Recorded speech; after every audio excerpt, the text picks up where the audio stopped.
बधाई हो महादेव। देवी पार्वती आपकी परीक्षा में सफल हुई। बधाई हो प्रभु, बहुत बहुत बहुत बधाई हो।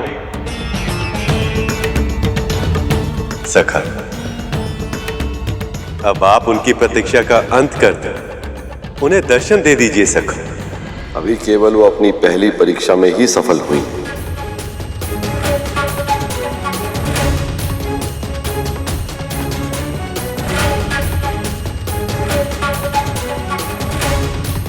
पहली परीक्षा? आपका अर्थ है कि आप उनकी और भी परीक्षाएं लेने वाले हैं महादेव?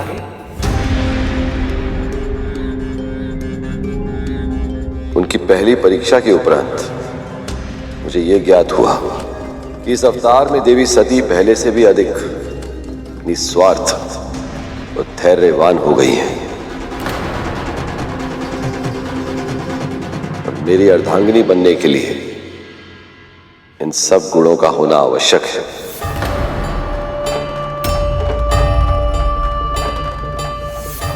इसके अतिरिक्त स्वभाव की विशेषताओं के कारण अब वो अपने हित से अधिक संपूर्ण सृष्टि के हित के बारे में सोचती हैं।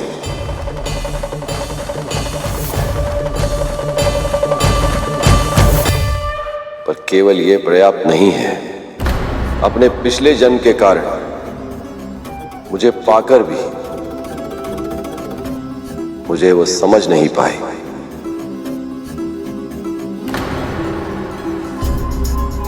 मुझे जानना है कि अब इस जन्म में वो मुझे, मेरे विचारों को, मेरे दर्शन को, मेरे तत्व को संपूर्णता से समझ पाती हैं या नहीं। अर्थात हमारे विवाह के लिए यह आवश्यक है देवगण।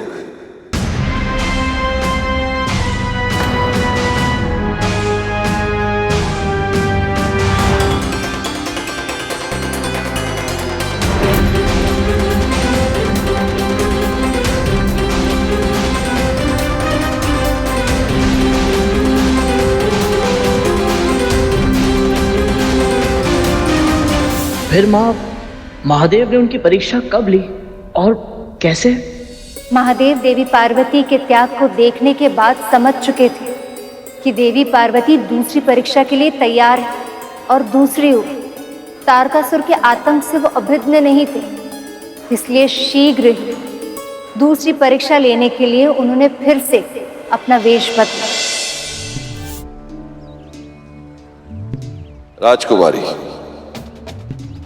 इतना सुंदर रूप पाने के बाद भी इतनी घनघोर तपस्या क्यों कर रही हो तुम?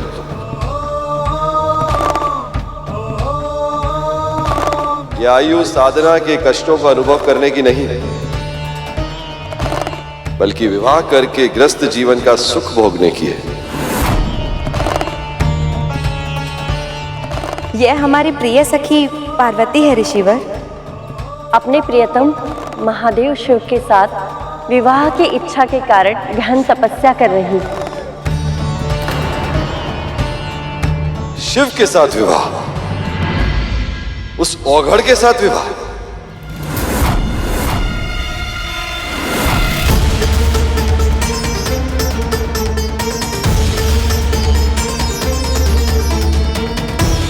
हे ईश्वर, सद्बुद्धि दो इन्हें। शमशान का निवासी है वो। विवाह का तो अर्थ तक नहीं जानता वो बहरूपिया।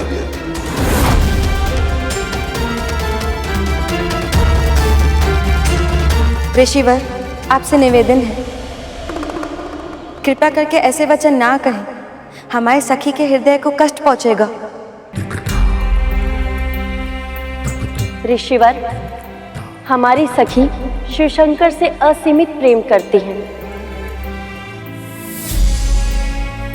और अपना संपूर्ण जीवन उन्हें प्राप्त करने के लिए उन पर समर्पित कर दिया है।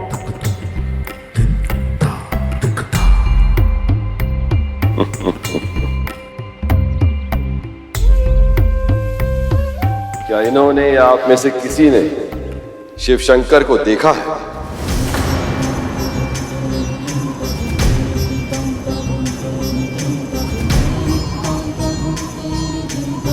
नहीं तो इसका अर्थ है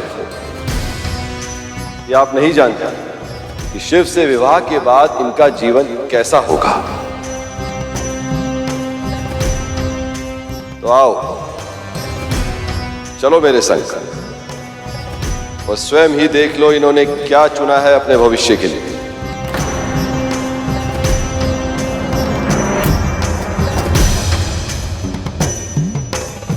अधिक सोच विचार केवल समय व्यर्थ करता है देवी। साधु के कथनों का मान रखो और चलो मेरे संग। मुझे विश्वास है कि वास्तविकता देखकर तुम्हारी आंखें फटी रह जाएंगी, पग डगमगा जाएंगे और संकल्प अपने आप ही क्षीण हो जाएगा।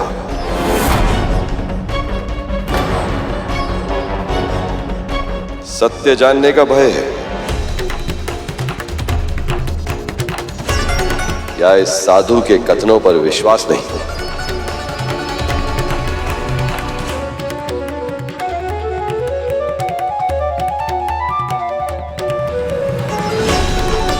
चलकर देख लेने में कोई बुराई नहीं है देवी।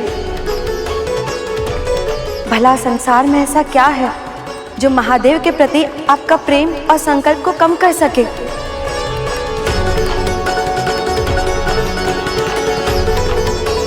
और देवी, साधु सन्यासियों के अपमान से तप का पुण्य कम हो जाता है।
ये आप कहाँ लाए हैं ऋषिवर? यहाँ ना कोई वृक्ष है और ना ही कोई वनस्पति, और भीषण शीत भी है। शीघ्र हमें यहाँ से ले चलिए ऋषिवर। यहाँ एक क्षण भी रुकना असंभव लग रहा है।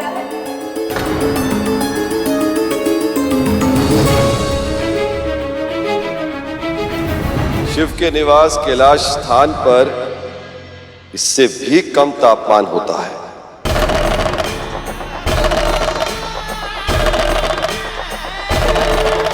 रह पाओगी तुम?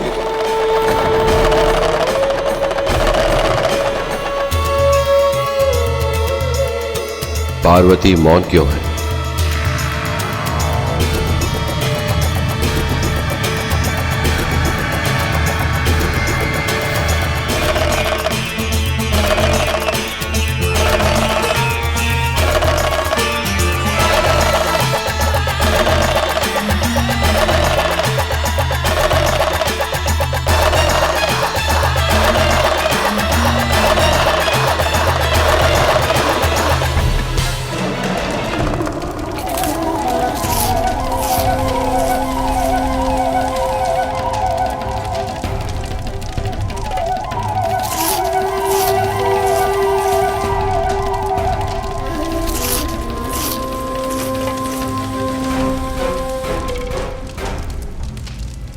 ये है इन अघोरियों का भोजन।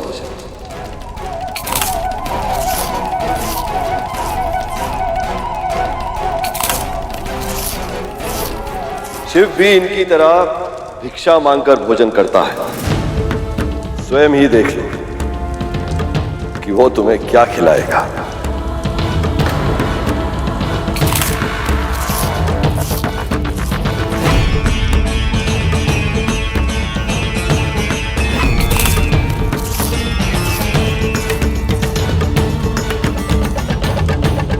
भिक्षा में मिले जीवन पर निर्वाह करना होगा तुम्हें।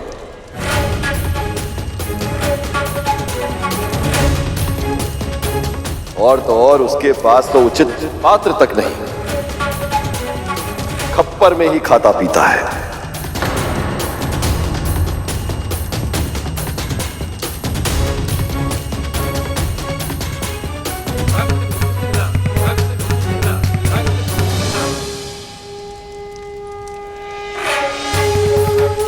विचार करो देवी, क्या तुम कपाल से बने खप्पर में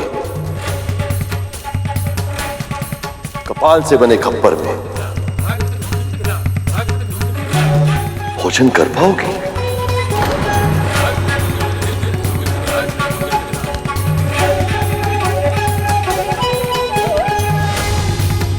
महादेव इस प्रकार देवी पार्वती की भावनाओं को क्यों ठेस पहुंचा रहे हैं?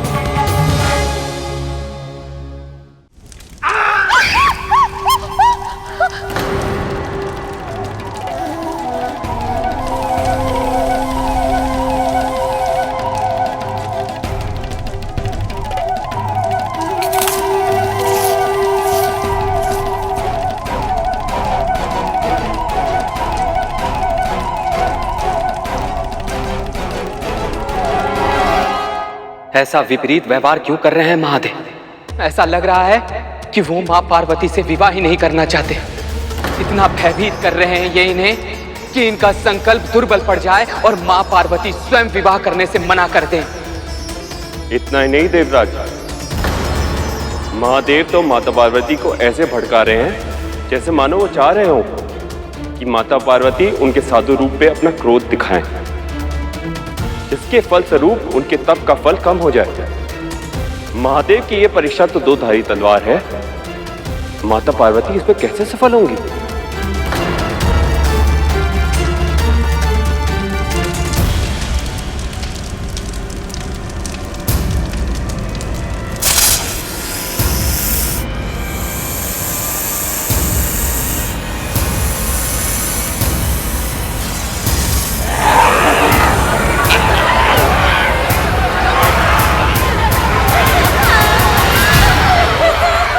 जब आप तपस्या करने निकली थी तो दो सखी तब भी आपके साथ थी, और उस शिव का तो कोई मित्र भी नहीं, ना साथ ना समाज, बस केवल सर्प, बिच्छू, भूत, प्रेत जैसे निशाचर ही उसके साथ रहते हैं।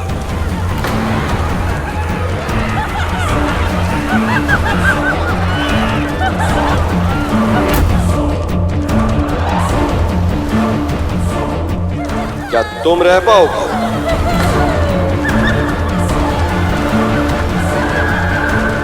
देवी, ऋषि की बातों में सत्य तो है। देवी, एक बार और विचार करने में कोई हानि नहीं है।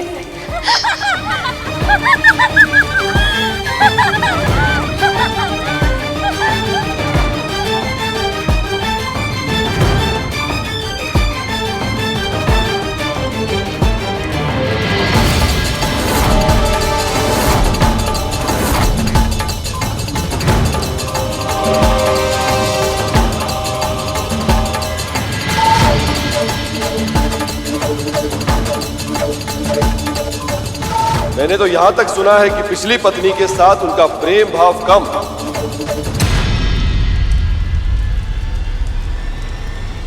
और लड़ाई झगड़ा अधिक था।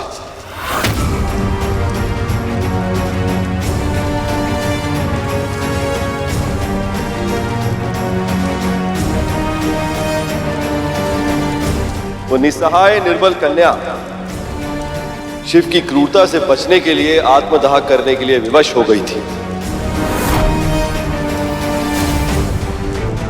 मुझे तो ये सुनकर भी दया आती है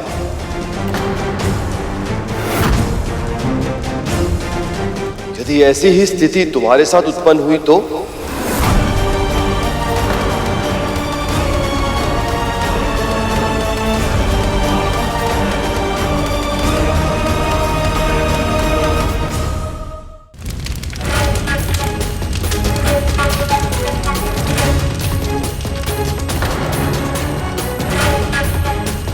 इसीलिए कह रहा हूं देवी, मेरी ओर देखिए और गंभीरता से विचार करो। मैं तुम्हें अच्छा भोजन दे सकता हूं, निवास के लिए उत्तम भवन दे सकता हूं, सुंदर वस्त्र एक से एक बढ़कर आभूषण दे सकता हूं। समाज में जो प्रतिष्ठा मिलेगी सो अलग।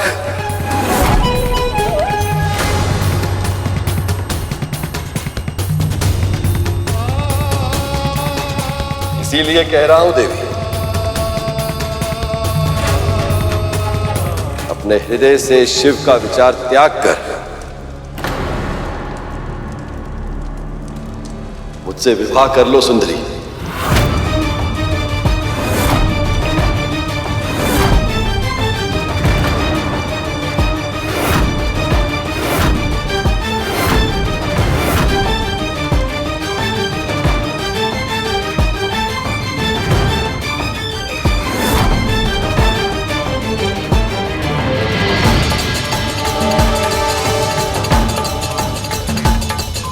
आप एक ऋषि हैं। केवल यही कारण है कि आप पर क्रोध करके मैं अपने तप का पुण्य नहीं खोना चाहती। पर अब बस, यदि आपने मेरे शिव के बारे में तनिक भी उल्टा सीधा कहा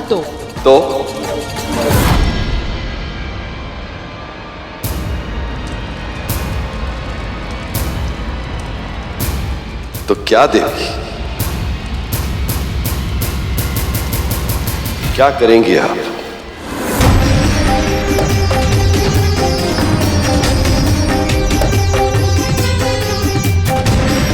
बहुत हो चुका आपका अनर्गल प्रलाप।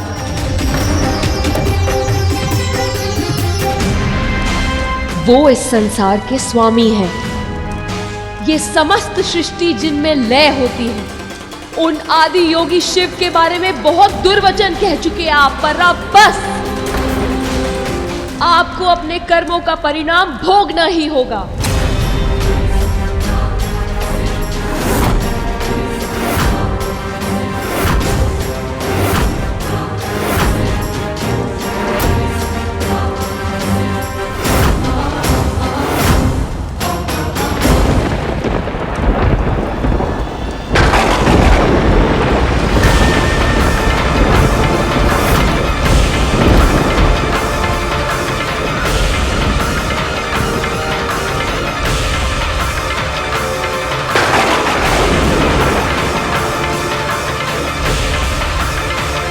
मैं महादेव की लीला समझ नहीं पा रहा हूँ। क्यों वो देवी को इतना क्रोध दिला रहे हैं कि वो उन्हें श्राप देने पर विवश हो गई। यदि महादेव ने माता को नहीं रोका तो अनर्थ हो जाएगा।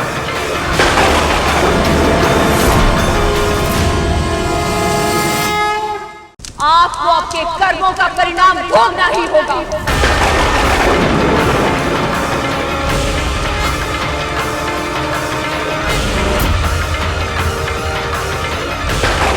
मैं हिम्मत कन्या पार्वती अपने संपूर्ण तप के बल का आह्वान करके आपको श्राप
समय अवश्य लगा, पर ये मिलन होकर ही रहा।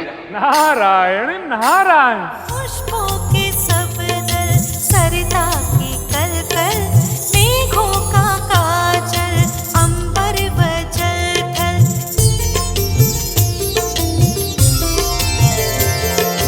पुष्पों के सब दल, सरिता की कलकल, मेघों का काजल, अंबर व जल थल। तारे सुनहरे अलहड़। देखिए तो देवराज, वृक्ष और वनस्पतियां सभी छूटते हुए माँ पार्वती और महादेव का अभिवादन कर रहे हैं। मोर, कोयल, सभी पशु पक्षी ऐसे चहक रहे हैं कि जैसे मानो पूरे संसार को उनके मिलन की शुभ सूचना दे रहे हो। आपकी तपस्या सफल हुई देवी। हमारा मिलन विधि का विधान था और आपके कर्मों से ऐसा संभव हो सका।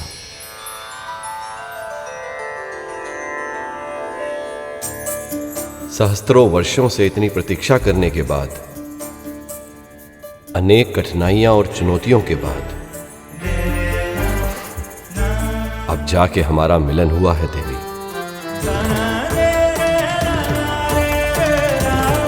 आइए इसे आगे बढ़ाएं। चलिए विवाह रचाएं।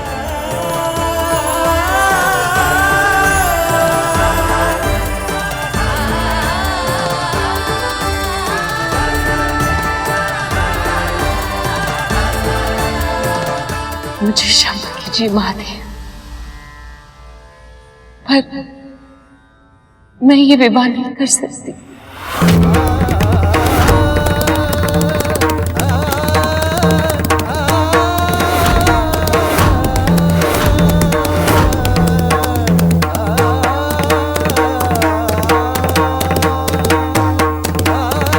अब कौन सी बाधा खड़ी हो गई? माँ पार्वती मना क्यों कर रही हैं? क्या हुआ पार्वती? मैं नहीं मान सकता कि आपको मुझसे विवाह रचाने में रुचि नहीं है। सत्य तो ये है महादेव कि आपको पाने के लिए मैंने घनघोर तपस्या की है। आपको पति के रूप में प्राप्त करना ही मेरे जीवन का लक्ष्य है। पर मैं ये नहीं भूल सकती कि आपकी प्रिय होने के साथ साथ मैं अपने माता पिता की पुत्री भी हूँ। विवाह से पूर्व मायके की लाज रखना मेरा धर्म है। मुझसे विवाह के लिए आपको मेरे माता पिता से अनुमति लेनी होगी महादेव।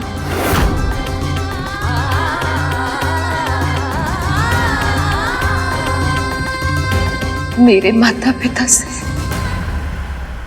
मेरा हाथ मांगना होगा आपको।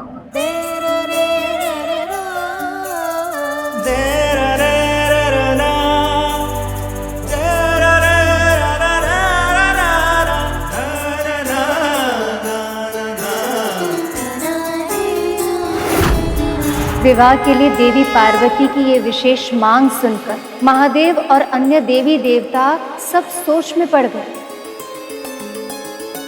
परंपरा के अनुसार कन्या के पिता से वर के माता पिता हाथ मांगने जाते हैं, पर महादेव वो तो स्वयंभू है, अनादि अंतहीन।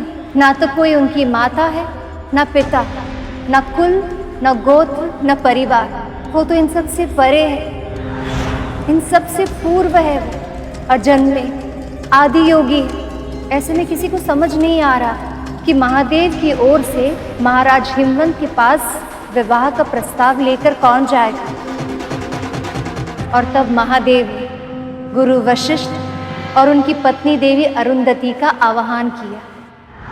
हे ऋषियों में अग्रगण महर्षि वशिष्ठ, देवी अरुंधति, हम सब आपके दर्शन के प्रार्थी हैं। कृपया हमारी विनती स्वीकार करें।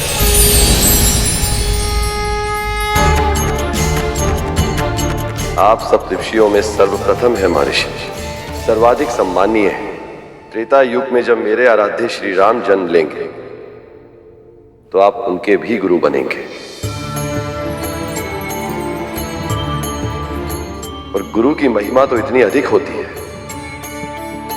कि यदि भगवान और गुरु एक ही स्थान पर हो तो गुरु का वंदन भगवान से भी पहले किया जाता है। इसीलिए जिस महत्वपूर्ण दायित्व को निभाने का निवेदन करने के लिए मैंने आपका आह्वान किया है, उसके लिए आपसे अधिक उपयुक्त इस ब्रह्मांड में और कोई नहीं है। महर्षि, देवी, आप दोनों से अनुरोध है, यदि आप महाराज हिमवंत के पास उनकी कन्या पार्वती के लिए मेरे विवाह का प्रस्ताव लेकर जाना स्वीकार करें तो आप दोनों का बहुत उपकार होगा। उपकार? उपकार का तो प्रश्न ही नहीं उठता महादेव। ये तो हमारे लिए सम्मान और गौरव की बात है। हम प्रस्ताव लेके अवश्य जाएंगे।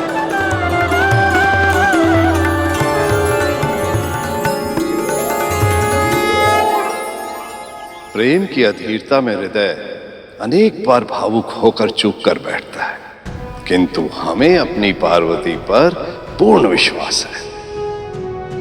अपने जीवन साथी के चुनाव का निर्णय सोच समझकर ही लिया होगा। इसलिए मुनिवर, हमारा यह मानना है कि अब इस विवाह में और विलंब नहीं होना चाहिए। आप शीघ्र ही शिवजी की बारात लेकर आइए ताकि हम अपनी पुत्री का कन्यादान करके धन्य हो जाएं।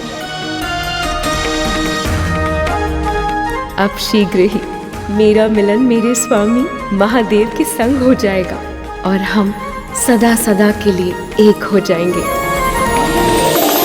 महादेव, ब्रह्मदेव, नारायण और सभी देवता, आप सबको बहुत बहुत बधाई। अब शीघ्र ही ये विवाह संपन्न होगा और फिर उसका जन्म होगा जो इस सृष्टि का उद्धार करेगा।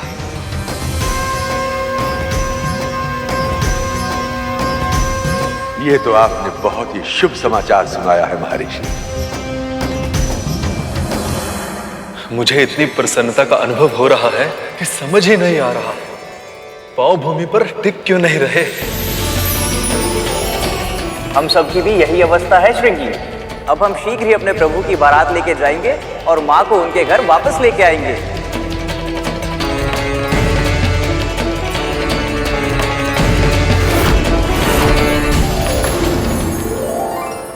महर्षि, इस प्रसन्नता के अवसर पर आपके मस्तिष्क पर चिंता की रेखा।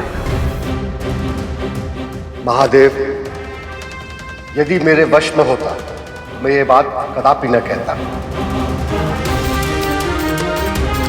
क्या बात है? प्रसन्नता का यह अवसर संकट के बादल साथ लेकर आया।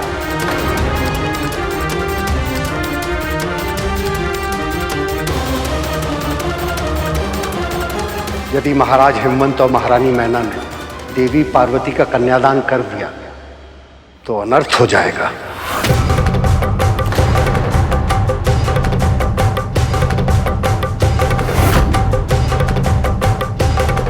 पर महर्षि, आप ऐसा क्यों कह रहे हैं? क्योंकि कन्यादान के पुण्य प्रताप से महाराज और महारानी को अविलंब मोक्ष प्राप्त हो जाएगा। और यदि ऐसा हुआ तो इस संसार से हिमालय लुप्त हो जाएगा।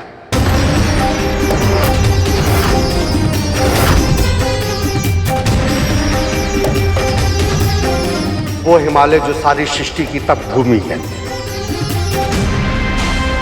जिसकी घाटियों में, जिसकी कंदराओं में, जिसकी हिम से सजी चोटियों पर हम ऋषि मुनि आश्रय पाते हैं। यदि वही हिमालय लुप्त हो गया तो हम ऋषि मुनि साधना कहां करेंगे महादेव?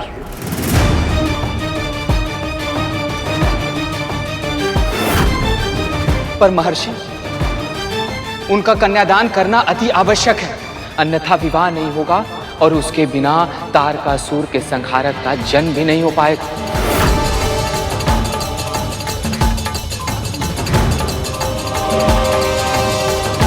यदि कन्यादान करते समय कन्या के माता पिता के मन में संशय आ जाए तो उन्हें पूर्ण लाभ नहीं प्राप्त होगा।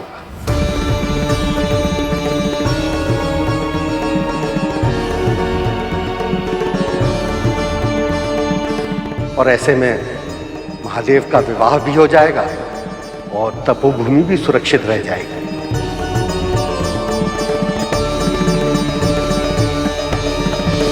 पर ये संशय उनके मन में आएगा कैसे महर्षि?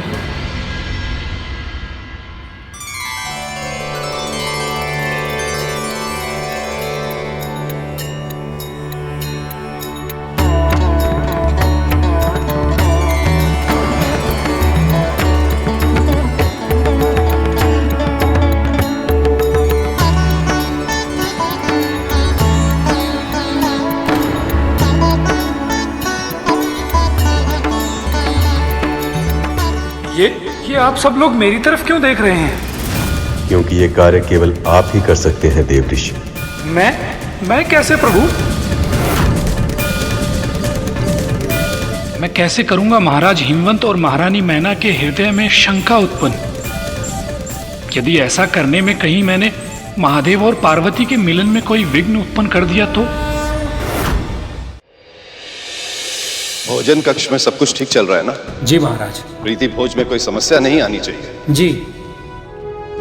स्वागत के लिए फूलों की कमी नहीं होनी चाहिए। जी महाराज। और तुम इधर उधर घूम रहे हो, जलपान की व्यवस्था हो गई है ना? जी महाराज। कमी नहीं होनी चाहिए। जी।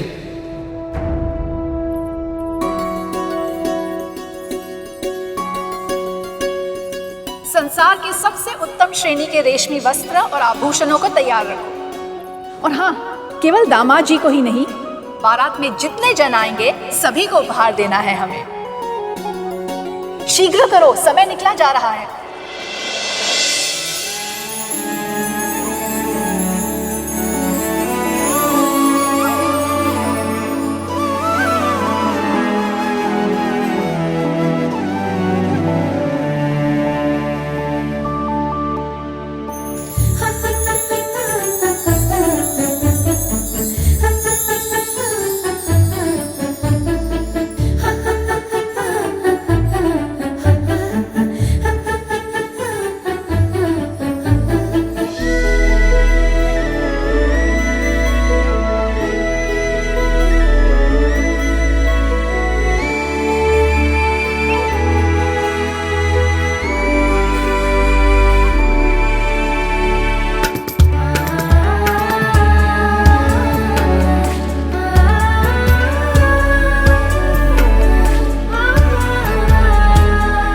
सखी, महादेव आपको देख के तो सारी सद्बुद्ध भूल ही जाएंगे।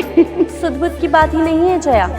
आनंद तो तब आएगा जब महादेव चैतन्य अवस्था में ये स्वीकार कर ले कि संसार की सर्वश्रेष्ठ सुंदरी हमारी देवी पार्वती है।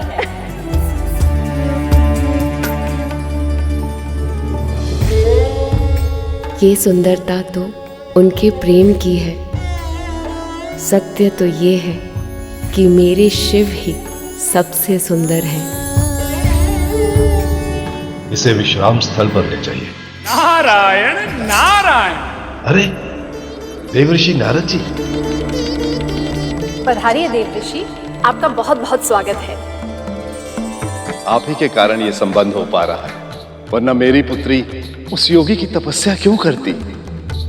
और तपस्या ना करती तो अपने प्रेम तक, अपने पति तक पहुंचने का मार्ग कैसे मिलता उसे? सत्य देव ऋषि, आपकी इस कृपा से धन्य हो गए हैं हम। नारायण नारायण। वैसे ये बात तो सत्य कही देवी आपने।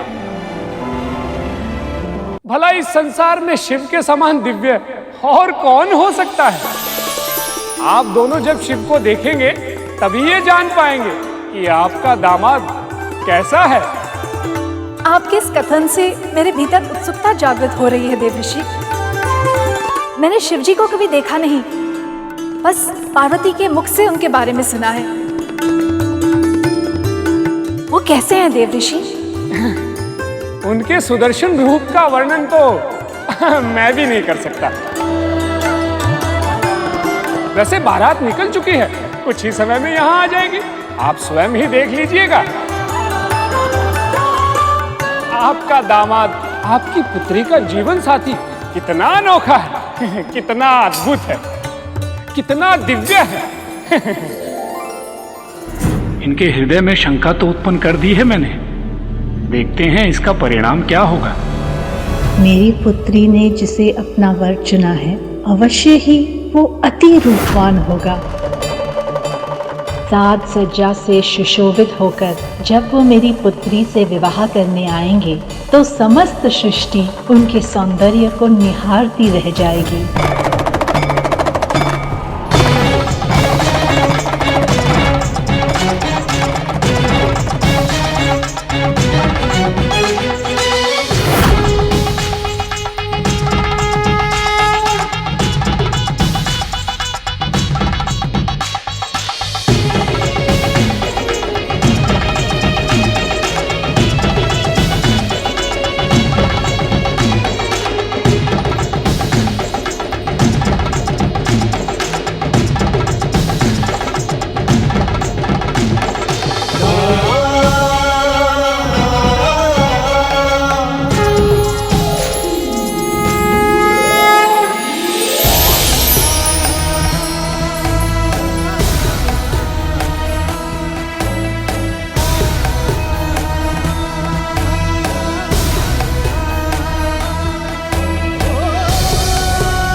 मुझे उस क्षण की प्रतीक्षा है प्रभु, जब आप यहाँ शीघ्र ही बारात लेकर पहुँचेंगे।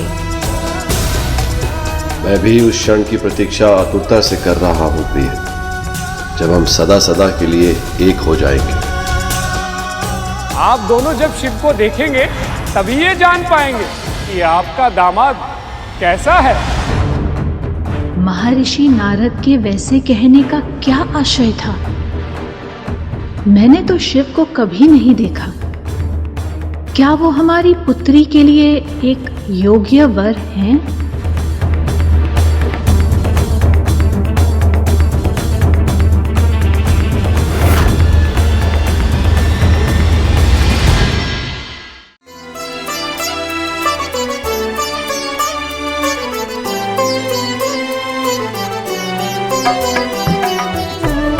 सच, सारे संसार की सुंदरता जैसे आज मेरी पुत्री में समा गई हो। बस अब तुम्हें किसी की बुरी दृष्टि ना लग जाए।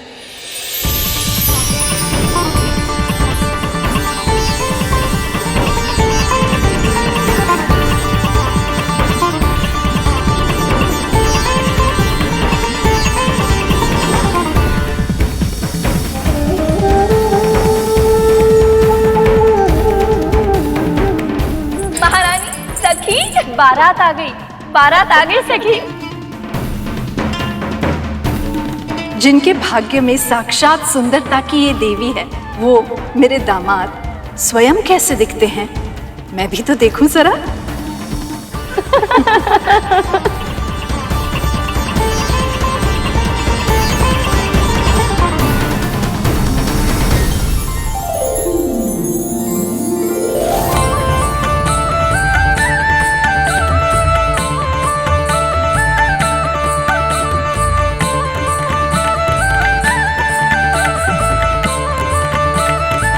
आइए आइए महारानी, मैं आपकी ही प्रतीक्षा कर रहा था।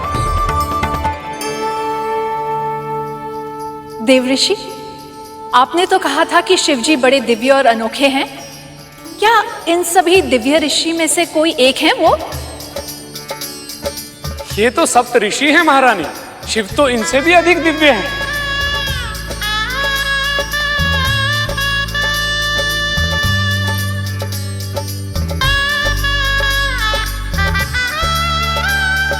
क्या वो है शिवजी? नहीं नहीं महारानी, ये तो संसार के संचालक प्रभु श्री नारायण हैं। मेरे प्रभु नारायण नारायण।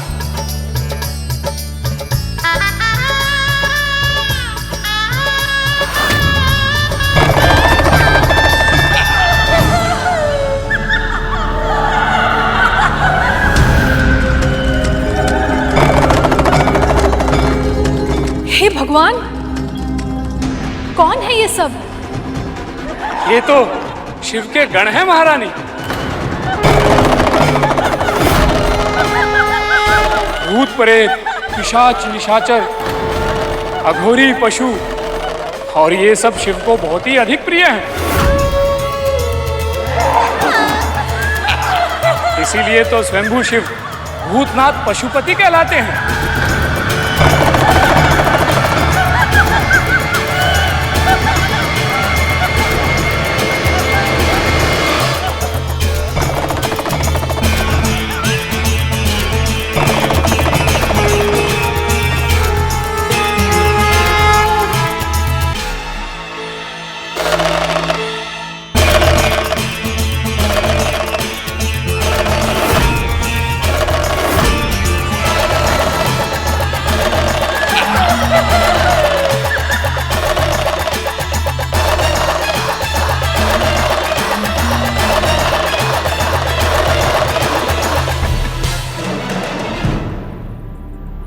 नारायण नारायण, अब की बार आपने सही पहचाना है महारानी। यही है देवों के देव महादेव, यही है शिव, आपके दामाद।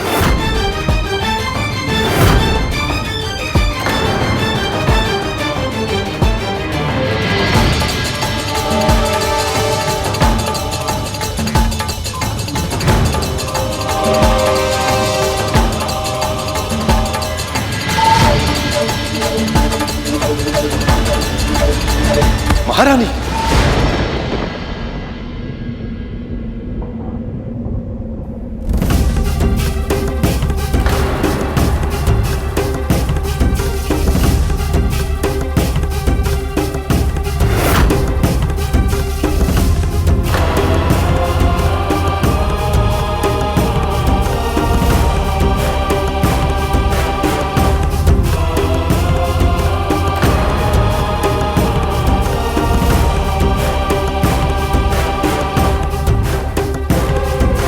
महादेव को देखकर महारानी मैना मूर्छित हो गई, साथ ही ये बारात भी रुक गई है।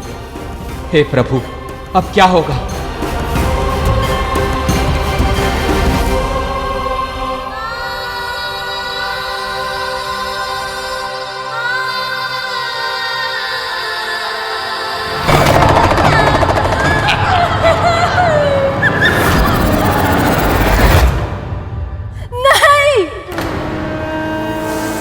ऐसा होने नहीं दे सकती।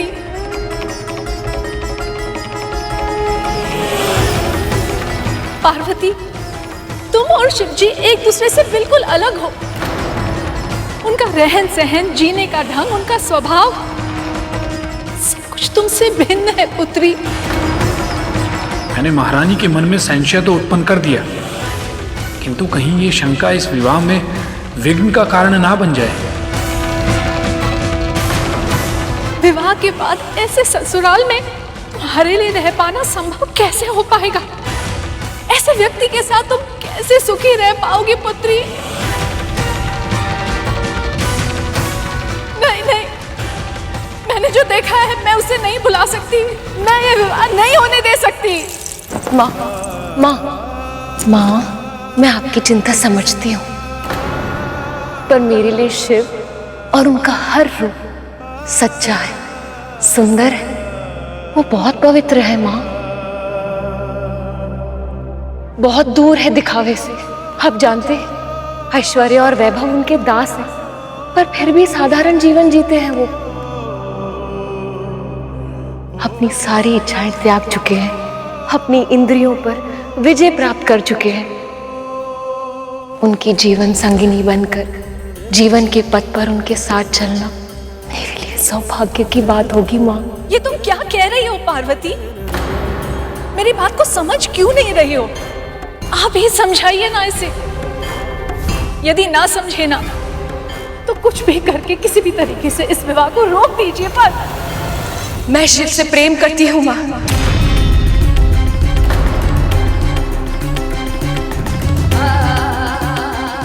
एक बार मेरी मन की भावनाओं को समझने का प्रयास कीजिए माँ। एक बार सिर्फ एक बार उन्हें मेरी आंखों से देखिए। और उसके बाद भी यदि आपको लगा कि उनका साथ मेरे लिए उचित नहीं है, तो आप जो कहेंगी मुझे स्वीकार होगा।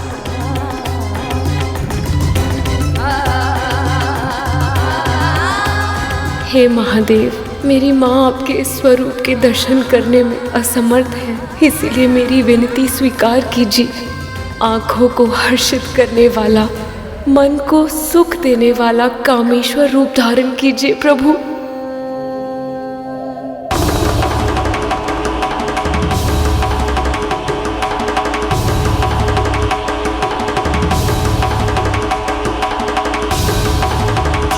अब कौन सी नई करवट ले रहा है संसार का भाग्य?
महादेव ने अपना कामेश्वर रूप धारण कर सबको उत्साहित कर दिया था। बहुत ही भव्य, तेज, अलौकिक शिव।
महादेव के उस अति मनमोहक, अति दर्शनीय मुख देखने के बाद उनका स्वागत हुआ।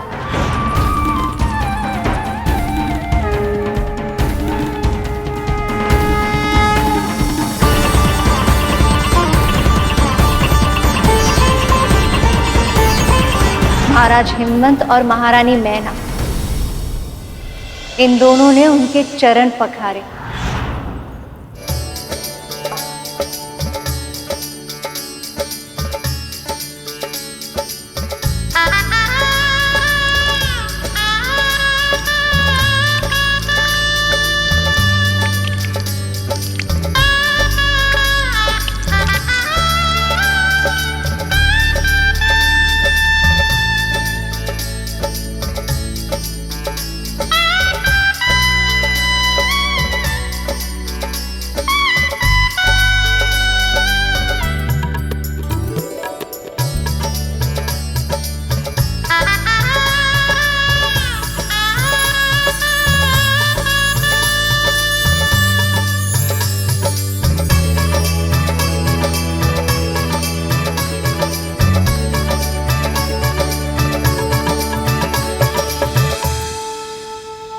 वर वधू एक दूसरे को वरमाला पहनाइए।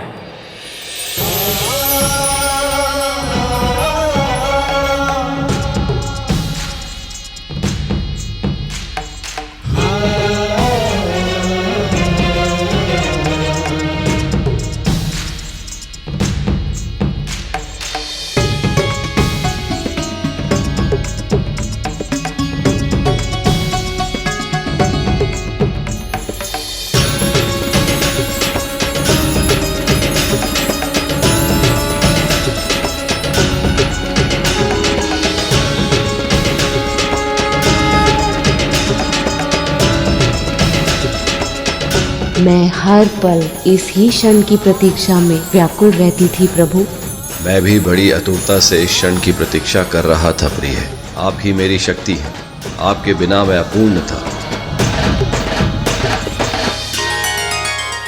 देवी पार्वती और महादेव ने अग्नि के सामने फेरे लिए और एक दूसरे को जयमाला पहनाई। इस प्रकार उनका विवाह संपन्न हुआ और दसों दिशाओं में प्रसन्नता छा गई।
मेरी माँ की इच्छाओं का मान रखकर आपने मेरी भी इच्छाओं का मान रखा। इसके लिए आपका धन्यवाद स्वामी। इसमें धन्यवाद कैसा प्रिय? ये तो मेरा कर्तव्य है।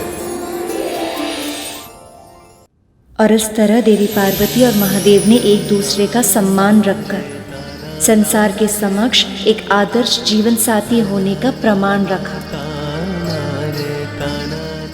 फेरे संपन्न हुए।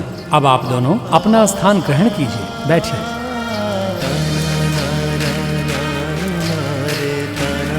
कन्यादान के लिए वधू के माता पिता आगे आए।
ये किस चिंतन में आ गए हैं महाराज और महारानी?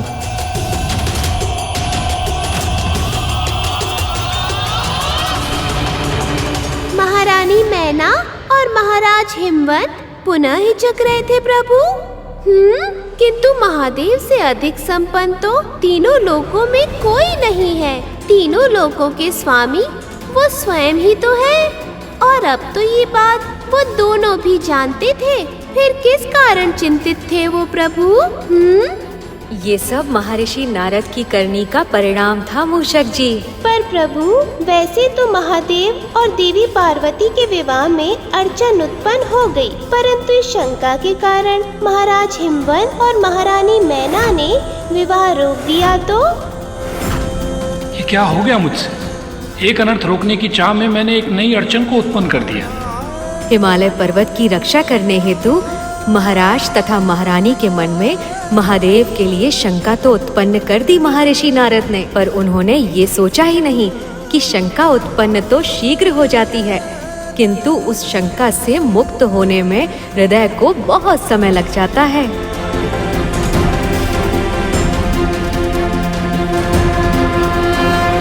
तारकासुर ऋषियों से अपनी पूजा करा करा के दिन प्रतिदिन और भी ज्यादा शक्तिशाली होता जा रहा है।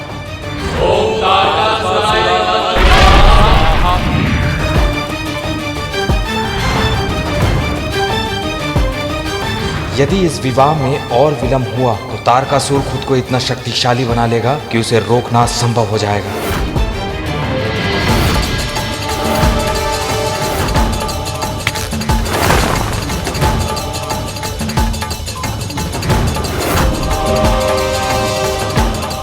Ha ha ha ha ha ha ha!